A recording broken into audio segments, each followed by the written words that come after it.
Hello, my name is Martin. Welcome to my language channel. Today we're going to talk about the parts of speech. Let's start by defining the parts of speech. The parts of speech are classifications assigned to words to identify their function in a language. Traditionally, English words have been categorized according to 8 parts of speech: nouns, pronouns, verbs, adjectives, adverbs, conjunctions, prepositions, and interjections. Recently, some language experts have begun to rethink these categories, speaking in terms of 9 and even 10 parts of speech to include articles, determiners, and quantifiers. If you intend to study the grammar of a language, whether your own or a new language, a solid understanding of the parts of speech is an indispensable foundation. It is helpful to grasp these definitions before moving on to further lessons. A caveat: the parts of speech described in this video apply to European languages. There are other languages with different structures and hence different parts of speech. Let's start with nouns. A noun is a person, place, thing, or concept. There are 2 main categories of nouns: common nouns, persons, places, things, or concepts without specific names. These constitute the vast majority of all nouns. Proper nouns, persons, places, things, or concepts with specific names. Proper nouns are capitalized. So let's compare common nouns with proper nouns in the following examples. Here, common nouns are shown in blue and proper nouns in red. First example: the lady is walking her dog versus Betty is walking her dog Ruby. Lady and dog are common nouns because they are general categories. But when the lady and the dog are given specific names, in this case Betty and Ruby, they become proper nouns. Here's another example: the college is in the city versus Hunter College is in Manhattan. College and city are general categories and hence are common nouns. Hunter College, on the other hand, refers to a specific school with a specific name. Manhattan is a specific borough of the city of New York with a specific name. Both Hunter College and Manhattan are proper nouns. Here's another example: this street is very famous versus Fifth Avenue is very famous. Here, the street is named Fifth Avenue. Fifth Avenue is a proper noun. Now let's look at pronouns. A pronoun is a word that is used in place of a noun. If someone asks you if you saw the mailman and you answer, "Yes, I saw him," him is a pronoun that represents the mailman.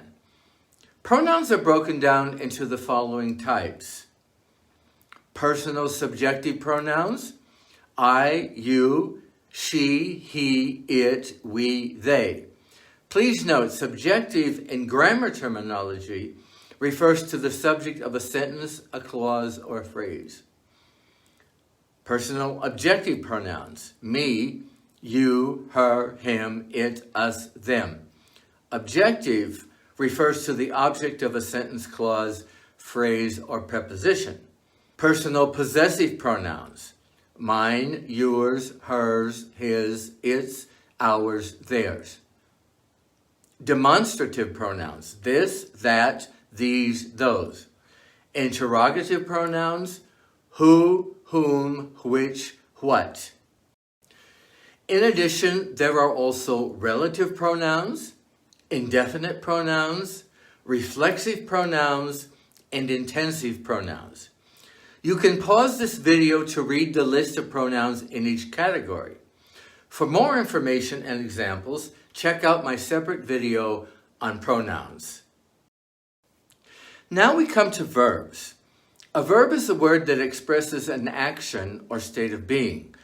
Examples of verbs are eat, run, stand, sit, be. One peculiar feature of English is that the same word can be used as a verb, a noun, or an adjective, depending on the context.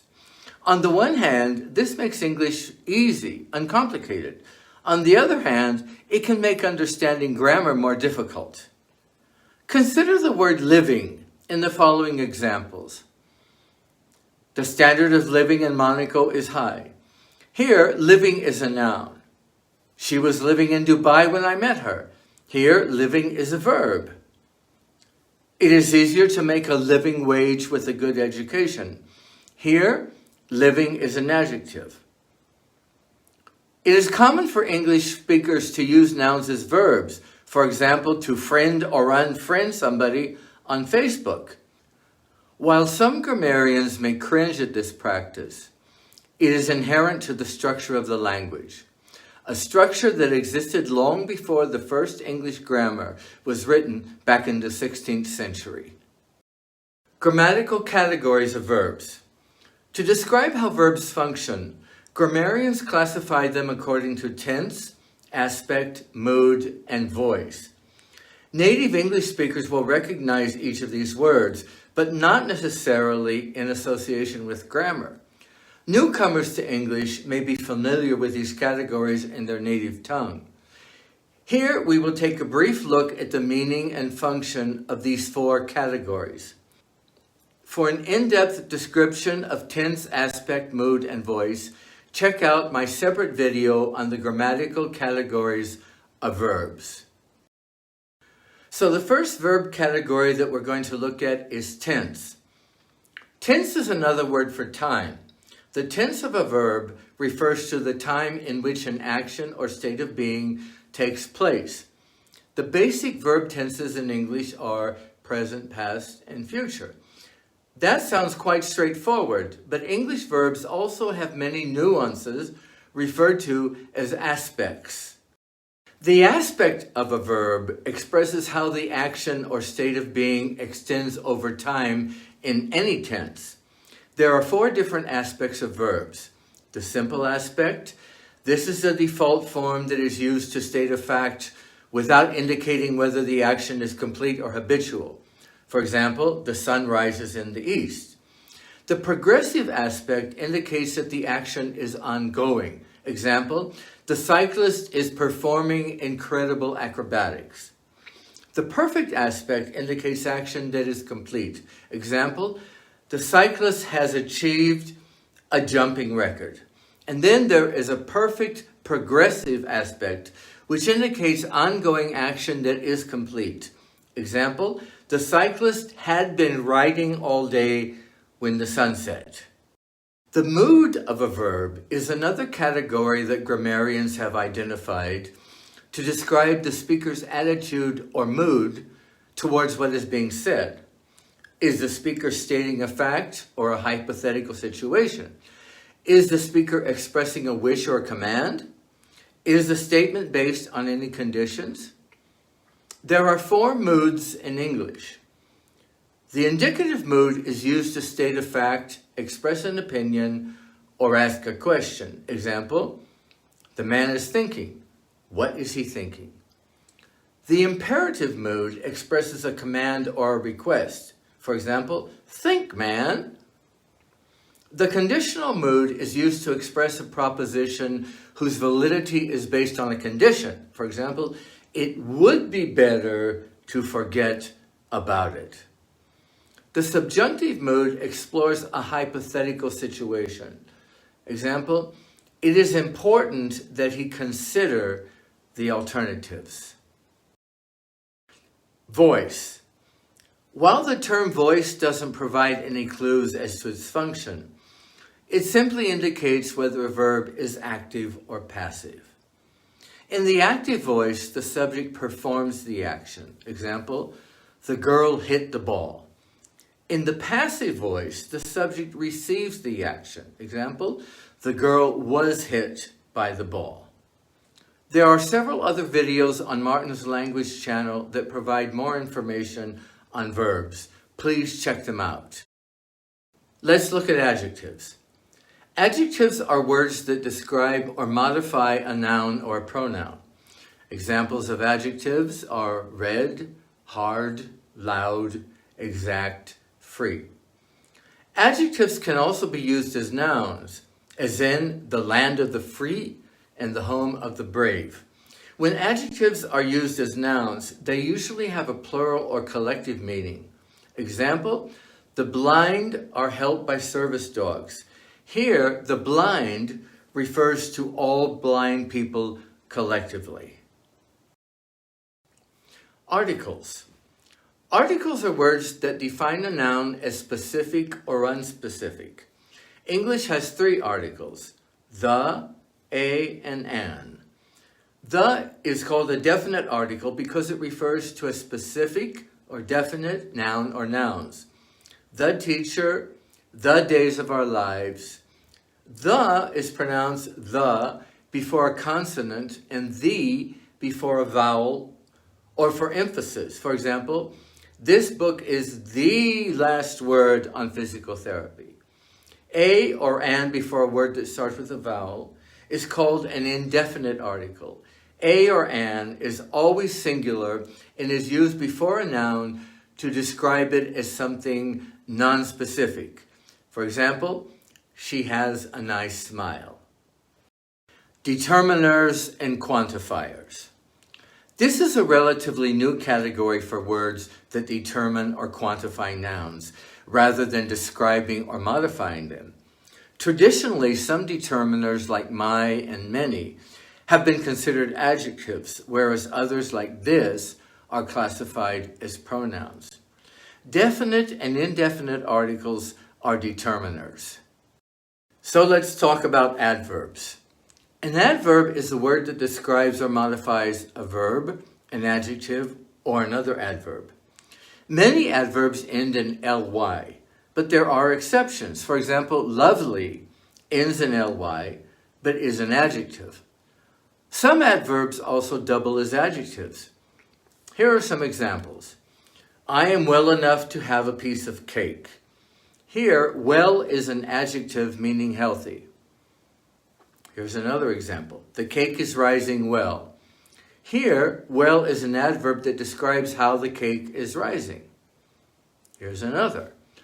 This cake looks very good. Here, very is an adverb that modifies the adjective good. This is the very recipe I was looking for. Here, very is an adjective meaning exact. Here are some more examples of adverbs. Adverb used to describe a verb. Tom put the desk together easily. Adverb used to describe an adjective. The instructions were very easy to follow. Adverb used to describe another adverb. Tom put the desk together quite easily.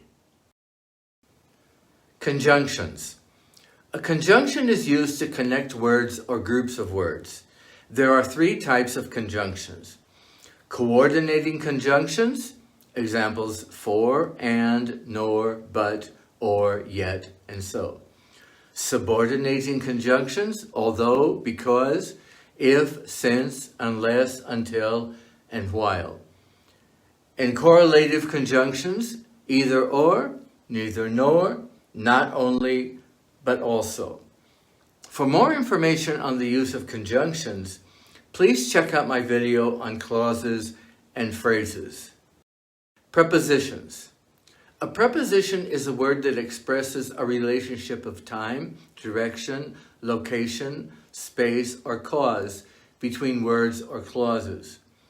Examples of some common prepositions are in, on, under, next to, behind, in front of, between. Prepositions are the most idiomatic parts of speech and require a great deal of attention when one is learning a language. For example, why do we say on this occasion but in this instance?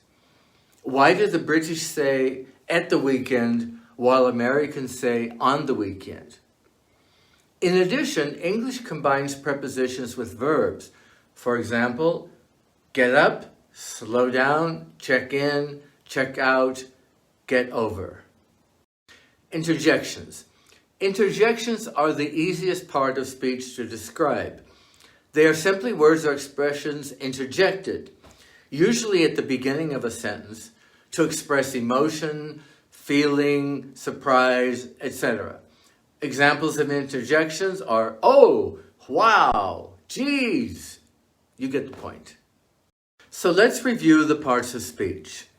The parts of speech are classifications assigned to words to identify their function in a language. Traditionally, the parts of speech of European languages such as English have been nouns, pronouns, verbs, adjectives, adverbs, prepositions, conjunctions, and interjections. Recently, 2 additional classifications have been added to the 8 listed above: articles and determiners. So that wraps it up for today's video on the parts of speech. If you have found this information helpful, be sure to like this video and click on the subscribe button for more like this one. Thank you so much for watching.